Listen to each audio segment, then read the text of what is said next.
Radio Classique, l'invité de l'économie. 7h19 sur Radio Classique, second souffle ou baroud d'honneur du mouvement anti-loi El Khomri. On le saura dans les prochains jours, mais l'objectif des syndicats, on le disait avec François Vidal, comme la CGT, est bien de paralyser la France pour obtenir le retrait du texte. Bonjour Laurent Bigorgne. Bonjour. Directeur de l'Institut Montaigne. Est-ce que vous croyez d'abord à un scénario CPE 2006 quand le gouvernement de Dominique de Villepin avait finalement retiré son texte après l'avoir fait adopter via le 49.3 ? J'y crois assez peu, je crois plutôt à un scénario 2010, c'est-à-dire qu'au fond, le gouvernement a passé une réforme des retraites assez ambitieuse, très utile, et qu'au final, ce baroud d'honneur n'avait pas pu permettre d'inverser les choses, et c'est heureux. Je constate que tout ça se fait, au fond, sur un arrière-plan de crise, malgré tout, du syndicalisme en France. On dit très souvent, mais il faut y venir avec des chiffres. 8,7% de salariés syndiqués dans le privé. Oui, 8,7% selon la DARES, donc le ministère du Travail, et objectivement, ça n'est pas un chiffre en hausse. Ce qui m'a intéressé dans cette étude, c'est le taux de sympathisants. Parce qu'on nous dit souvent, d'accord, il y a que 8,7% de gens qui s'encartent, et encore plutôt dans des grosses structures, mais il y a beaucoup de sympathisants autour. Ce que dit l'étude de la DARES, c'est que le taux de sympathisants est de 4,5%. Ce que dit l'étude de la DARES, c'est que dans les entreprises de moins de 50 salariés, il y a moins de 5% de syndiqués. Ce que dit l'étude de la DARES, c'est que chez les jeunes de moins de 30 ans, le taux d'entrée en syndicalisme est de moins de 3%. Je préférerais que FO, la CGT, réfléchissent à cette crise du syndicalisme, qui est d'abord et avant tout leur crise, le résultat de leur échec, le résultat de leur non-combativité sociale au fond du dialogue social dans l'entreprise, plutôt qu'effectivement, dans un mouvement interprofessionnel qui ne prendra pas, gêner la vie de centaines de milliers de personnes ce matin, et puis à plusieurs reprises tout au long de ce mois. Le comparatif avec la réforme Fillon de 2010 sur les retraites, cette réforme était un peu plus substantielle que celle de Myriam El Khomri sur le code du travail. Aujourd'hui, pourtant, cette réforme est refusée par la droite et par la gauche de la gauche. La France est-elle définitivement irréformable ? Je ne pense pas que la France soit irréformable. Il y a un problème de méthode. En l'occurrence, le problème de méthode, on l'a bien vu, c'est que le gouvernement nous avait annoncé un état d'urgence économique en décembre-janvier. En janvier, on a vu arriver des mesures qui étaient très pauvres en contenu. Et puis, il nous avait annoncé une seconde vague de réformes en mars, dont personne n'attendait qu'elle soit très élevée, qu'elle soit très forte. Et il est arrivé sans doute avec un des projets de loi les plus importants de ces dernières années en termes de contenu pour changer le fonctionnement du marché du travail. Il y a donc un premier problème de méthode, c'est qu'un gouvernement qui n'annonce pas ce qu'il va faire, ni à l'occasion évidemment des élections générales, ni même quand il a au fond un peu d'oxygène pour le faire, est un gouvernement qui se prive d'une capacité à avancer. Mais symétriquement, je regarde en ce moment la primaire. Quelle est l'actualité aujourd'hui chez les Républicains ? Elle porte sur une des modalités de la primaire qui concerne les Français de l'étranger. Ce qui m'inquiète énormément dans le camp des Républicains, dans le camp de l'opposition aujourd'hui, c'est que le travail qui consisterait à dire quel est le bilan 2007-2012 ? Est-ce qu'on partage ? Est-ce que c'est une base de réflexion pour l'ensemble des candidats à la primaire, d'une part ? Et d'autre part, quel est le travail de diagnostic sur le pays ?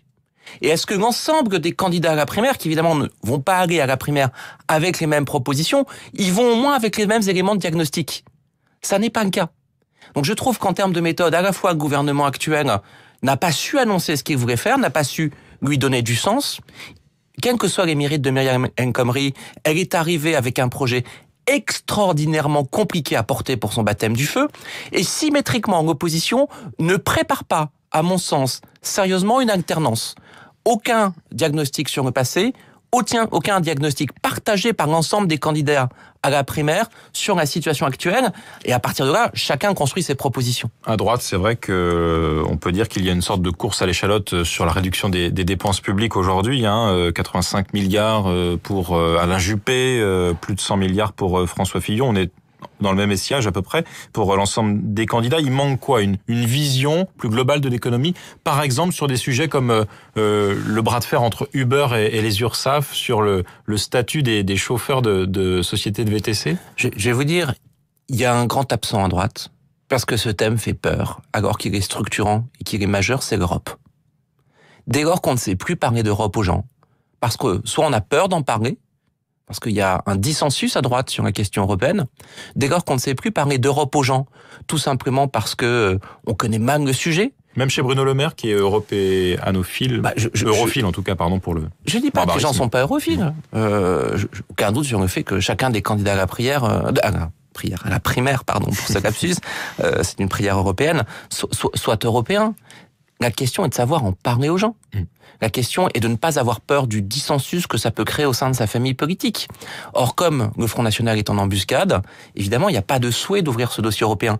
Et pourtant, la question du beurre, la question effectivement de la relation de notre pays à un certain nombre de géants du web, qu'on ne va pas interdire d'exercice en France. C'est une question qui est d'abord, notamment quand elle est fiscale, mais aussi quand elle est sociale, c'est une question qui est européenne. La question de notre sécurité aujourd'hui, elle est européenne. C'est-à-dire qu'on sous-investit complètement dans le champ européen, d'un point de vue aussi bien économique que d'ailleurs sur les questions de souveraineté, de sorte qu'aujourd'hui, on a quand même le sentiment qu'il y a assez peu de carburant pour alimenter les projets à droite, leur donner du sens, parce qu'on n'ose pas les inscrire dans ce cadre européen. Donc il manque un programme politique à droite. À gauche, on a vu Arnaud Montebourg hier proposer un projet alternatif. On ne sait pas trop à qui, précisément, en tout cas pas aux partisans d'Emmanuel Macron, en tapant sur les technocrates bruxellois qui se mêlent de trop de choses en France. Donc on retrouve le même discours à gauche finalement. Oui, mais bien sûr, il y a la même, au fond, depuis l'échec du référendum sur le traité constitutionnel européen. 2005, oui. 2005, exactement. Il y a la même ambiguïté à gauche. Et aucun des responsables politiques de premier rang de ce pays n'ose lever clairement et définitivement cette ambiguïté. Il n'y a qu'à voir qui on envoie à Bruxelles. Il n'y a qu'à voir quels sont les parlementaires, en tout cas les candidats aux élections européennes qui sont désignés par les partis. On peut pas dire qu'on envoie les meilleurs. Il y a toujours ce paradoxe en France, c'est que quand vous discutez avec un jeune cadre du privé aujourd'hui, de 30 ou de 40 ans, son ambition, c'est d'aller à l'international. Vous discutez avec un jeune permanent de parti aujourd'hui, et Dieu sait si ce n'est pas dans ce vivier qu'on devrait aller chercher les candidats, ou vous discutez avec un jeune parlementaire, aucun ne vous dit qu'il a envie d'aller travailler à Bruxelles plus tard. Aucun ne vous dit qu'il a envie de se lancer dans ce jeu parlementaire, qui est pourtant à la fois intéressant et essentiel pour l'avenir du pays. Laurent Bigorgne, François Hollande va à nouveau faire preuve de pédagogie, ou du moins il va tenter de le faire ce matin, notamment par rapport à sa petite phrase « ça va mieux ». La France va mieux. Est-ce que ce pari peut s'avérer gagnant d'ici la prochaine présidentielle sur le plan de l'économie? C'est vrai que du côté des entreprises, par exemple, ça va un peu mieux. Écoutez, il faut se contenter alors à ce moment-là de toutes petites victoires. Parce que si on peut avoir le sentiment que ça va un peu mieux, en réalité, si on se compare à nos voisins européens, notamment en termes de croissance, à l'Allemagne, à l'Angleterre évidemment, si on se compare en termes d'efficacité à créer de l'emploi et à faire revenir les gens en emploi sur des marchés du travail, même dans nos pays voisins et des pays qui allaient très très mal après la crise de 2008, ça va un tout petit peu mieux, parce qu'objectivement, si la reprise n'est pas satisfaisante à l'échelle européenne, certains pays en profitent et savent en profiter bien mieux que nous. Donc d'une certaine façon, il faudrait avoir la décence de se considérer par rapport à des pays qui sont des pays comparables à la France, comme la Grande-Bretagne et l'Allemagne, où on peut constater qu'il y a très très peu de chômage. Et je n'aurais pas l'indécence d'aller convoquer les pays d'Europe du Nord ou la Suisse pour regarder ce qu'est le taux de chômage de la France aujourd'hui et notre incapacité effectivement structurelle à faire diminuer le chômage, particulièrement chez les personnes qui en souffrent sur des longues durées. Donc il y aurait une forme d'indécence de François Hollande à vouloir se représenter en 2017 pour vous ? Écoutez, ça c'est lui qui en a fixé au fond la règle du jeu, en parlant d'inversion de la courbe et de réussite dans l'inversion de la courbe. Moi j'ai pas à commenter cela. Je pense que on va avoir besoin de gens en 2017 qui se présentent sur la base, j'allais dire, d'intentions économiques claires, d'intentions économiques compréhensibles.